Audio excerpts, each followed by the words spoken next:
लग्न झालेला तुमचा जोडीदार तुमची फसवणूक करत असेल तर या 10 गोष्टींमुळे तुम्ही त्याला नक्की पकडू शकता. मित्रांनो, नवरा बायकोचं नातं म्हणजे समाजाने सांगितलं आहे काही गरजा आहेत म्हणून फक्त एकत्र राहणं नसतं, तर एकमेकांच्या मनात हृदयात स्थान मिळवून एकमेकांच्या भावनांचा आदर करणे असतं. पती असो किंवा पत्नी, दोघांनाही प्रेम, आपुलकी आणि जिव्हाळा हवा असतो आणि हे सगळं शब्दात कमी आणि वागण्यात जास्त दिसायला हवं. पण जेव्हा जोडीदाराचं मन बाहेर कुठेतरी गुंततं तेव्हा घरात असूनही तो माणूस दूर वाटायला लागतो. कोणतंही मोठं भांडण नसतानाही मन नाराज राहू लागतं. याचं कारण आहे होणारं दुर्लक्ष. ते सगळ्यात जास्त वेदना देतं. प्रेम कमी झालं की मग मनात अनेक प्रश्न पिंगा घालू लागतात. काय खरं काय खोटं समजेनासं होतं. शंका वाढतात आणि सतत एक अस्वस्थता राहते. नक्की काय सुरू आहे हेही कळत नसतं. म्हणून जोडीदाराच्या काही बदलांकडे दुर्लक्ष न करता त्यांना समजून घेणं गरजेचं असतं. कारण जर तुम्हाला नातं वाचवायचं असेल तर डोळे उघडे ठेवून त्यांच्या वागणुकीतला बदल ओळखावाच लागेल. 1. पती पत्नी दोघांच्यामध्ये हळूहळू नकळत भावनिक भिंत उभी राहते. जेव्हा जोडीदार फसवणूक करत असतो तेव्हा सगळ्यात आधी तो मनाने दूर जायला लागतो. आधी मनातल्या गोष्टी सांगणारा माणूस अचानक शांत होतो. त्याच्या आयुष्यात काय चाललंय हे कळेनासं होतं. काही विचारलं तर थकलोय, कामाचा ताण आहे, डोकं दुखतंय अशी कारणं दिली जातात. आनंदाच्या गोष्टी शेअर करणं कमी होतं. दुःखातही तो एकटाच राहतो, कारण त्याच्या आयुष्यात कुठेतरी दुसऱ्या व्यक्तीने मन मोकळं करायला जागा घेतलेली असते. त्यामुळे घरात असलेला हा जुना जोडीदार त्याला नकोसा, ओझं असल्यासारखा वाटायला लागतो. त्यामुळे नात्यात संवाद कमी होतात, मोकळेपणा राहत नाही. तो तुमच्याशी बसून गप्पा करणं टाळतो. नजरेत नजर घालून बोलत नाही. तुम्ही मनातलं काही सांगितलं तरी ऐकत नाही. तुम्ही काही शेअर केलं तरी त्याचं फारसं महत्त्व नसतं. हळूहळू तुम्हाला असं वाटायला लागतं की आपल्याला त्याच्या आयुष्यात स्थान राहिलं नाही. तुमच्या अस्तित्वाची किंमत शून्य होते. भावनिक जवळीक संपते. नातं यांत्रिक होतं आणि समोरचा माणूस जवळ असूनही एकटेपणा जाणवायला लागतो. 2. तुमचा जोडीदार स्वतःच्या रूपावर, राहण्यावर अचानक जास्त लक्ष देऊ लागतो. जोडीदार अचानक स्वतःच्या दिसण्याबद्दल खूप जागरूक होतो. कपड्यांची स्टाईल बदलते, नवीन परफ्यूम वापरले जातात, केस, फिटनेस, वजन याकडे लक्ष दिलं जातं. बाहेर जाताना जास्त तयार होणं सुरू होतं. आरशासमोर उभं राहणं वाढतं. स्वतःकडे बघण्यात त्याला किंवा तिला आनंद मिळतो. भरपूर शॉपिंग सुरू होतं. पण हा बदल घरच्या जोडीदारासाठी नसतो हे तुम्हालाही आतून जाणवत असतं. कारण याचं घरी तुमच्याकडे मुळीच लक्ष नसतं. कौतुक नसतं, जवळीक नसते. तुमच्यासाठी नीट तयार होण्याची गरज याआधी त्यांना कधीच वाटलेली नसते. तुमच्या भावनांचं त्याला महत्त्व वाटत नाही. याउलट बाहेर जाताना मात्र तो किंवा ती स्वतःला असे तयार करतात की बस, आणि तुम्ही काही विचारलं तर नीट उत्तर मिळत नाही. हा अचानक वागण्यात झालेला बदल नक्कीच दाल में कुछ काला है अशा प्रकारचा असतो. म्हणून अशा बदलाकडे दुर्लक्ष करू नका. 3. तुमचा जोडीदार आता साध्या साध्या प्रश्नांवरही चिडचिड करू लागतो. प्रत्येक वेळा त्याचं वागणं बचावात्मक असतं. बाहेर गुंतलेला तुमचा जोडीदार हल्ली साधा प्रश्न विचारला तरी चिडतो. उशीर का झाला, कुठे गेला होतास किंवा गेली होतीस असं विचारलं की त्यांचा आवाज चढतो. कारण चोराच्या मनात चांदणी असते. ही अपराधी भावना त्यांना सतत अस्वस्थ ठेवते. कधीही पकडले जाऊ अशी सतत भीती वाटत असल्यामुळे ते चिडचिडे होऊ लागतात. त्यामुळे प्रत्येक प्रश्न त्यांना संशयी वृत्तीने विचारला की काय असं वाटू लागतं. तो शांतपणे उत्तर देण्याऐवजी उलट तुमच्यावरच संशय असल्याचा आरोप करतो. तू का जास्त चौकशी करतेस किंवा करतोस असं म्हटलं जातं. तुमच्या बोलण्याला अर्थ नसल्यासारखं तो दाखवतो. त्यामुळे तुम्ही हळूहळू गप्प बसता. पुन्हा काही विचारायची भीती वाटते. बोलणं कमी होतं. तुमच्या मनात असंख्य प्रश्न गर्दी करू लागतात. पण ते विचारण्याची हिंमत आता होत नाही. नात्यात मोकळेपणा राहत नाही आणि न बोलता आतल्या आत राहिलेल्या गोष्टी तुम्हाला भयंकर त्रास देत राहतात. 4. आपल्या जोडीदाराविषयी प्रेम, आपुलकी आणि जिव्हाळा हळूहळू कमी होऊ लागतो. पती किंवा पत्नीचं बाहेर अफेअर सुरू झालं की त्याचं घरातलं प्रेम, आपुलकी आणि जिव्हाळा हळूहळू कमी होऊ लागतो. आता मनातली भावनिक जागा दुसऱ्या व्यक्तीने व्यापलेली असते. त्यामुळे जोडीदाराशी बोलताना आधीसारखं मन उत्साही राहत नाही. छोट्या छोट्या गोष्टींचं कौतुक अचानक थांबतं. एकमेकांच्या स्पर्शातला अधीरपणा, ओलावा कमी होतो. एकमेकांकडे बघायलाही त्रास होऊ लागतो. आधी सहज विचारल्या जाणाऱ्या गोष्टी आता विचाराव्याशा वाटत नाहीत. एकत्र असूनही परकेपणा जाणवतो. त्याला प्रेम व्यक्त करण्याची गरजच वाटेनाशी होते, कारण ते प्रेम दुसरीकडे खेचलं जात असतं. घरात भयान शांतता राहू लागते. पती किंवा पत्नी एकमेकांपासून मनाने दूर जातात. संवाद कमी होतो आणि हळूहळू नातं औपचारिक होत जातं. ही कमी होत जाणारी आपुलकी सर्वात जास्त बोचणारी असते. 5. बाहेर अफेअर असलेला तुमचा जोडीदार तुम्हाला कायम व्यस्त असल्याचं कारण देत असतो. जोडीदाराचं बाहेर अफेअर सुरू असेल तर तो कायम स्वतःला व्यस्त दाखवायला लागतो, कारण वेळ कुठे जातोय हे सांगणं त्याला टाळायचं असतं. त्यामुळे काम, मीटिंग, थकवा, मित्र, मैत्रिणी, शॉपिंग अशी कारणं सतत पुढे केली जातात. सुरुवातीला तुम्ही समजून घेता, पण हळूहळू ही कारणं रोजचीच होऊ लागतात.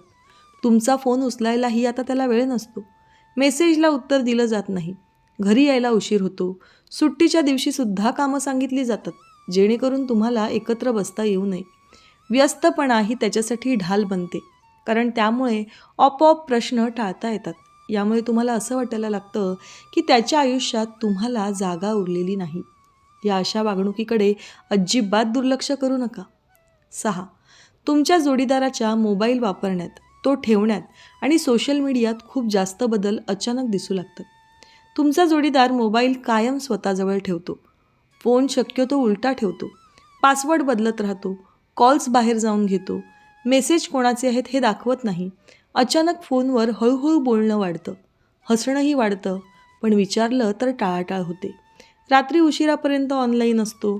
सोशल मीडियावर ॲक्टिव्हिटी वाढलेली दिसते. बायका अचानक मॉडर्न झाल्यासारख्या दिसू लागतात. पुरुष आठवड्यातून 2 वेळा केस काळे करू लागतात. बायकांच्या ब्युटी पार्लरच्या फेऱ्या वाढतात. पण घरात संवाद कमी होतो. फोनला जास्त महत्त्व आणि माणसाला कमी महत्त्व दिलं जातं असं वाटायला लागतं. तुम्ही जवळ असूनही ते स्क्रीनमध्ये हरवलेले दिसतात. हा बदल दुर्लक्षित करू नका. 7. आधी प्रेमाने वागणाऱ्या जोडीदाराला आता दुसऱ्या जोडीदारात सतत चुका आणि दोष दिसू लागतात. जोडीदाराचं बाहेर अफेअर सुरू असेल तर तो तुमच्या सतत चुका काढायला लागतो, कारण स्वतःच्या चुकीपासून लक्ष बाजूला करण्यासाठी समोरच्याला दोषी ठरवणं त्याला सोपं वाटतं. आधी तुमचं जे बोलणं त्याला चालायचं तेच आता खटकायला लागतं. लहान सहान गोष्टींवरून टोमणे मारले जातात. बोलण्याची पद्धत, कपडे, सवयी सगळंच चुकीचं वाटायला लागतं. तुमचं काहीच त्यांना आवडत नाही. आता सतत तुलना सुरू होते. यामुळे तुमचा आत्मविश्वास कमी होऊ लागतो. तुम्ही स्वतःलाच दोष देऊ लागता, पण खरं कारण तुमच्यात नसतं. त्यांनी बाहेर दुसरं नातं तयार केल्यामुळे त्यांचा तुमच्याबद्दलचा आदर कमी झालेला असतो.